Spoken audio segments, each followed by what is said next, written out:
Hi there. My name is Corey and I'm with the exhibits department at the WDM. Welcome back to my kitchen and my continuing journey exploring the cookbooks in our collection.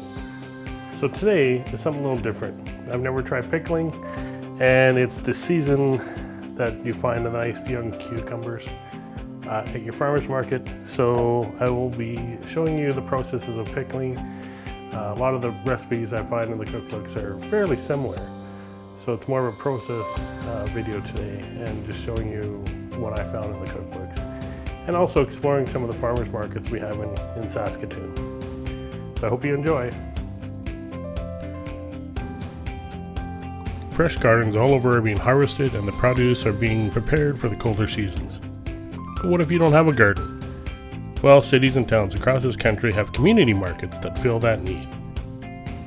The Saskatoon Farmers Market was established in 1975, and its members have continued to serve the Saskatoon and area community with fresh produce and unique goods.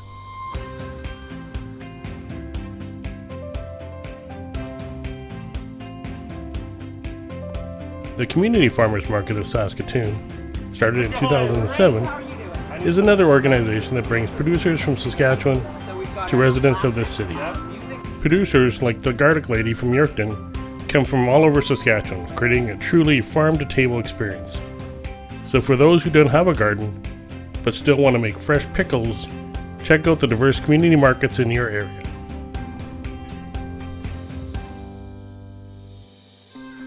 The Lilydale United Workers Cookbook from 1949 is back with a small batch recipe, creating a sweeter brine and using onions for flavor. Community cookbooks like this one play an important role that helps tell the story of the small town communities across this province. From 1946, the Co-op Cookbook has a multitude of pickle recipes. Here I am just looking at the dill pickle recipes. The first one on the list provided the basis for the brine that I use in the video. It proved to be an easy ratio recipe that you can adjust. The last cookbook I am showcasing is the Home Cookbook from 1877, one of the older cookbooks in our collection. A very lengthy recipe asking the reader to use stone and glass jars. Cleanliness, that is the key to canning. Here I am cleaning any of the dirt off of the cucumbers.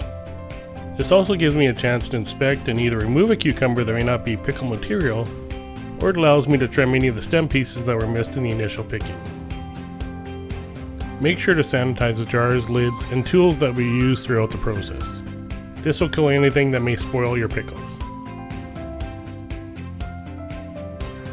Most, if not all recipes, will have you soak the cucumbers in cold or ice-cold water. Some recipes call for a few hours, some overnight. In this case, I did the ice-cold water, and my cucumbers soaked for just over 5 hours. You can also prep the other main ingredients, namely the garlic and dill. I cut the dill seed pods and the leaves off the stalks. I prepped the garlic by peeling them, then quartered the cloves as they are on the larger size. And this was also recommended by the garlic lady. This garlic is so fragrant. Next, prepare the brine. I combined 12 cups of filtered water with 4 cups of pickling vinegar. It's a bit stronger than regular vinegar, and 1 cup of pickling salt. Truly, you can use any salt, just as long as pure salt, with no additives like iodine. Iodine is not good for pickling. I also added pickling spice. You can either have it loose in the brine, add it to the jars directly, or do as I did here and fill a tea infuser. I did this as I like a clear looking brine. Heat this thoroughly, ensuring the salt is dissolved, and keep it heated throughout the canning process. Next, in batches of just a few jars at a time, take the jars and lids from the hot water bath and fill them with the ingredients, getting them ready to receive the hot brine. When you take the jars and lids out of the hot bath, make sure to put in the next batch of jars and lids. I filled the jars with dill seed pods in the bottom, then cucumbers, and lastly garlic pieces and dill leaves.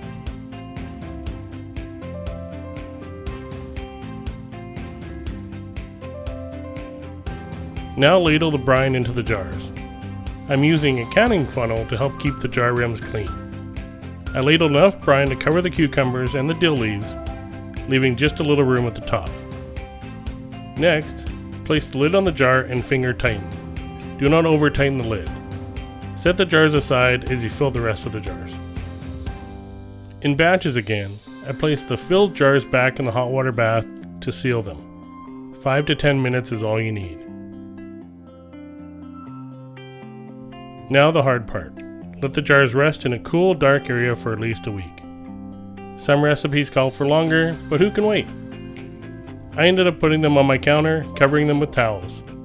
If some don't seal, place them in the fridge and consume those pickles first. Well, it's a week later, and we have pickles. They've slightly changed in color to more of a pickle color, of course. So let's open up the jar and see what we got. Take the lid off, see if we get the pop.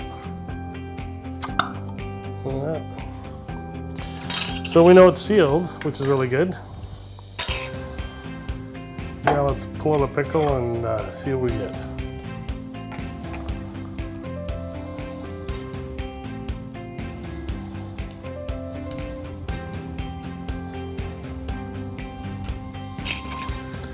Now let's see if we get that crunch.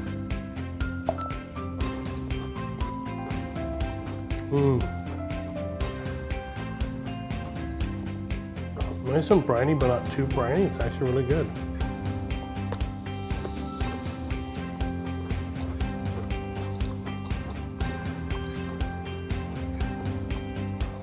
Well, looks like the pickles turned out. This is awesome.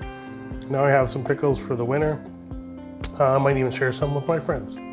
Anyways, until next time, see you later. Here is the basic brine. Adjust for smaller batches, as this one is good for 3.5 to 4 kilograms of cucumbers. It's 12 cups of water, filtered is always better, 4 cups of vinegar, pickling vinegar is stronger and preferred, and 1 cup of salt. Again, pickling salt is best, but any salt that is pure will work. You may have to play with the quantities, as pickling salt is a little more dense than others. To the brine, you can add pickling spice, or you can add it directly to the jars. For the jars, dill seeds and leaves are essential.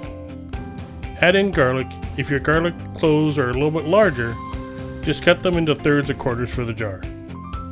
Try to look for younger cucumbers, 5 to 7.5 centimeters long.